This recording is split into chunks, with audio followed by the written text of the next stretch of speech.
Dear colleagues, thank you so much for having invited me and contributing with a lecture to the Anesthesia Congress of Russia, also this year. Unfortunately, I cannot participate in person, and I really hope that in a real and close future, these shortcomings will be overcome. What we are going to review it today together is excellence in neurocritical care. And I choose again the image of Tintoretto taking care of the heels of the plug. So is there a role of neuroscience intensive care unit in managing our patients? Does having dedicated units lead to any improvement? This study published 20 years ago suggests that the specialized team deliver a better care with reduced mortality and shorter length of stay. So this is not common care. In this worldwide survey, more than 140 hospitals, the respondents reported how most common diagnoses for neurocritical care admission are intracranial hemorrhage, risk-adjusted mortality in patients with traumatic brain injury has substantial advantage when treated in specialized critical care units rather than in general ICU, and patients treated with neurocritical care after acute brain damage have lower mortality. So I do have no conflict of interest, and we will review some hints in specific subgroup of patients when we are intended to treat traumatic brain injury, subarachnoid hemorrhage, acute ischemic stroke, or postoperative care after brain surgery. We will also shortly discuss some evidence on communication and research. So this is a beautiful painting in Venice. You see the colors. This is why Tintoretto took his name, because of the traditional family of bringing the colors into tissues. The critical care management of patients with traumatic brain injury include different possible causes, falls, road accident, assault, and mortality in different subset of patients is different. And after falls is up to 32%. This is often a more advanced age, while road accident is 22%. But we should be aware that beside and on top of that, there is also, after severe brain trauma, a substantial proportion of more than 60% presenting severe disability or death. So we are heading to the two combined unfavorable outcome categories. And this is what we have to work on. And long-term neurological outcomes after TBI changes if patients are admitted to a general ICU or to the general ward. And there is an evidence of beneficial effects of dedicated intensive care treatment. On the other hand, it is sad to remember how the last version of traumatic brain injury guidelines report only 28 evidence-based recommendations, and out of these, only one is level 1A. and is not to use steroids. All the others are either level 2 or level B or level 3. And as application is the only clear level 1 evidence. So what can we do to improve the care of these patients? It is clear that and decompressive are nowadays considered third-tier therapies and should be reserved only to those patients that have refractory ICP elevation. It is also clear that routine use of intracranial pressure monitoring is not associated to a net benefit. Do we know what we can do to link of nutritional strategies in these patients associate with higher mortality? And I want to underline how to delay beyond the 7th day the starting of nutrition is associated with a 4-fold death rate. Subarachnoid hemorrhage. Is there something we can do? Is a retrospective historical observation, 2 periods before the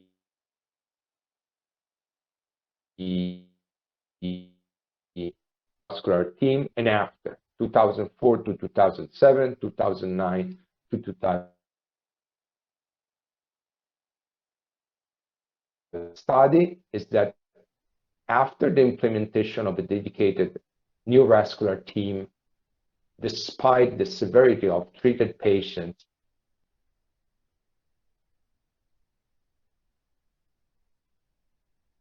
is higher quality and a quality of record and competent colleagues taking care of these patients. We all know about the changes over time in the optimal treatment of patients presenting with subarachnoid hemorrhage. In 1994, the expert consensus proposed the triple H therapy as a standard. After a decade, it became clear that at least 2 of the 3H associated with a worsening in increased mortality, overload our patients with an excessive fluid therapy, and the induced hypertension approach should be limited to patients presenting with delayed cerebral ischemia. This is a survey that we launched a few years ago within the neuroanesthesia subcommittee of the European Society, and it clearly represents how huge is the variability of treatments and protocols throughout Europe.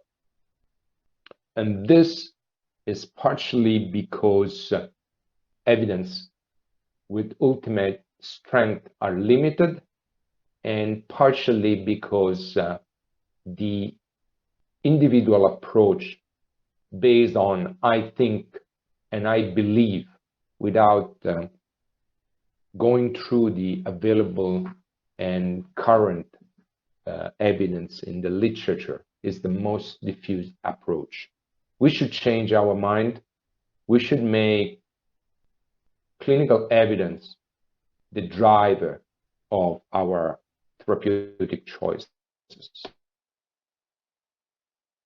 Aspect is to define a institutional, possibly evidence-based treatment protocol for these patients. As you can see, the presence of such a protocol is extensively different in the various countries, ranging from 18% to 56%, 52%. So there is the need to establish institutional protocol that should be systematically revised and updated.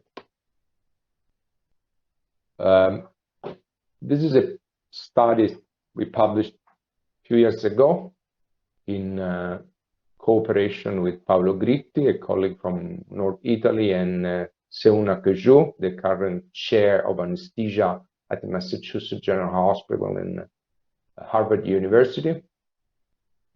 It is striking how in 22 years, 11 guidelines and 11 surveys on clinical practice were published. This is the indicator of how inconsistent are the available evidence. What we do know, despite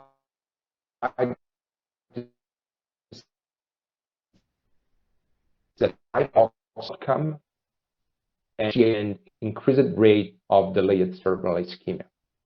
In this study, a cut point of 173 millimeters of mercury during ICU stay was used as a threshold value.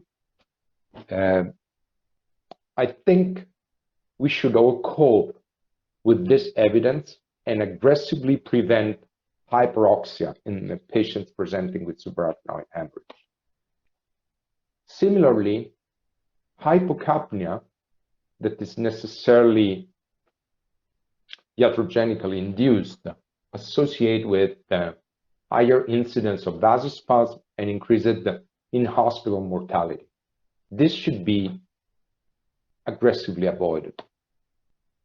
Positive fluid balance is another iatrogenic induced complication that determine a worsening of the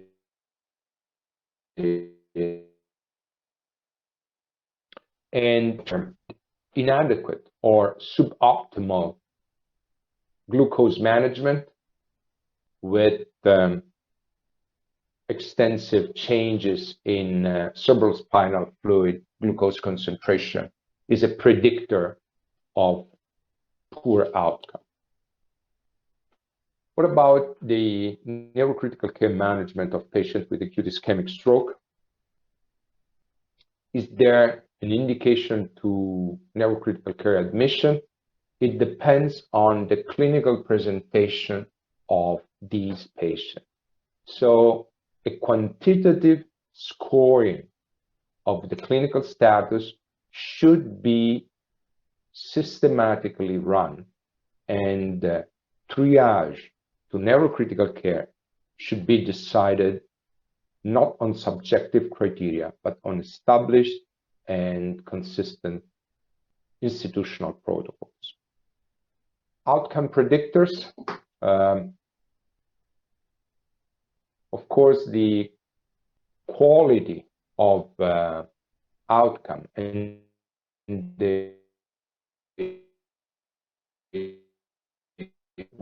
those patients presenting with an advanced onset in comatose state have a worse outcome, and the necessity for mechanical ventilation are indicators of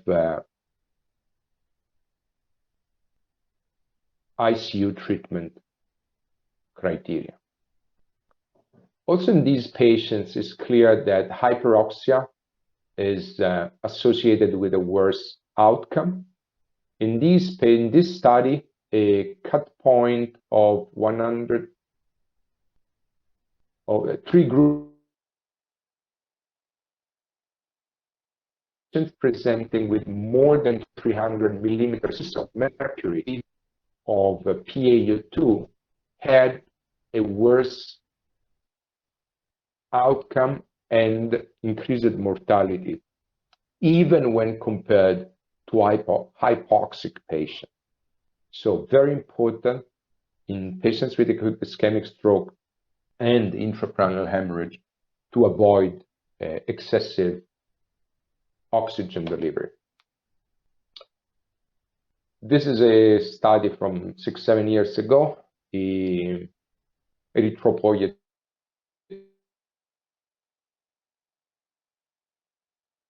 used in the outcome, and so again, using a dedicated institutional protocol, there might be indication for early treatment of anemia. Post-operative care in the neurocritical care unit. We all know that after brain procedures, when possible, patients should be extubated in the early phase. The longer we keep the patient intubated, the higher is the cardiovascular workload. We also know that specifically the main predictor for successful extubation in these patients is the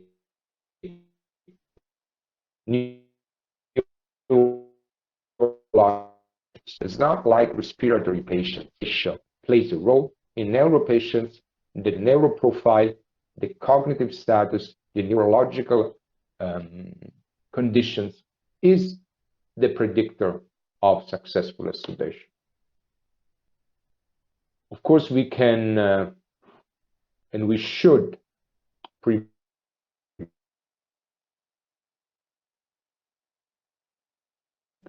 and we should be aware how in these patients, deep vein thrombosis and pulmonary embolism might represent the substantial risk factors. Of note, in this study, more than 4,000 patients, 86% of the 3% of patients that developed DVPPE were receiving low molecular weight heparin. So pharmacological prevention is necessary when feasible, but is not the only measure, and mechanical prevention should be extensively used. Is it always indicated to admit a patient?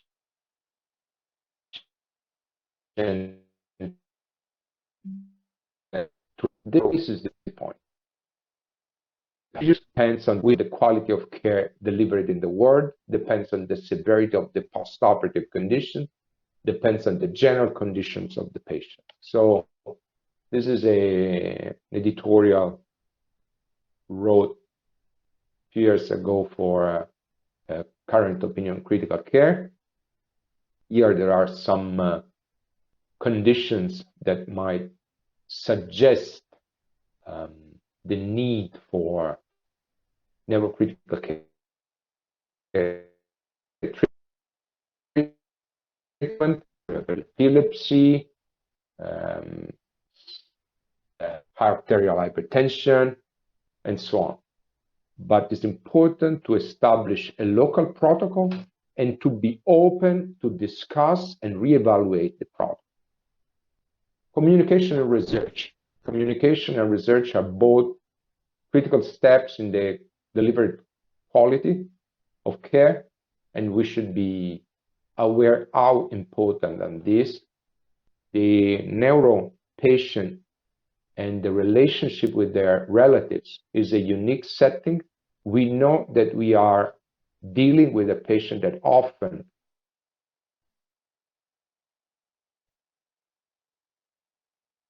was normal, 100% normal until the day before.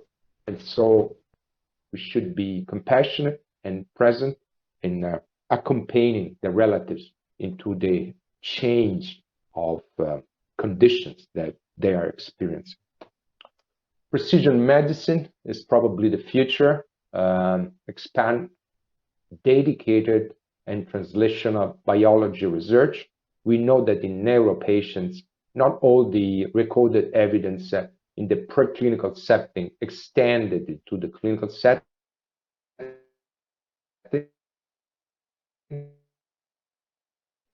manner, accept that small success. Of course, this is the underneath thought of treating patients with acute brain injury. Design and test targeted intervention, even at local level. Institutional protocols to be regularly reviewed. Make it user-friendly for bedside at clinicians. Complex algorithms are not useful, but we should keep in mind where are we heading for. And last but not least, work together. Precision medicine includes quality of communication. So in conclusion, yes, there are evidence that currently prove how the neurocritical care management of patients with acute brain injury does provide a benefit. And there are specific hints that characterize the treatment of these patients, adequate and optimal hemodynamic and ventilation management, I would say appropriate nursing, the importance of nutrition, and communication and research update within the treatment group. The designation, what you read outside of the door, is not relevant. It's not if you write outside ICU or NICU or neurocritical care, but it's what you do. So the quality of care doesn't not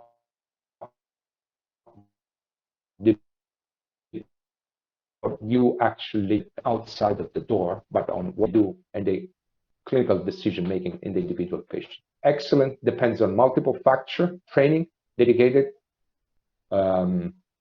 communication, teamwork, advanced skill. So the quality depends on how the care is delivered. Quality criteria: not too much of oxygen, not too little of hypocapnia, amine titration when needed, keep electrolyte stable. Thank you for your attention, and keep in touch for future personal meeting. Thank you.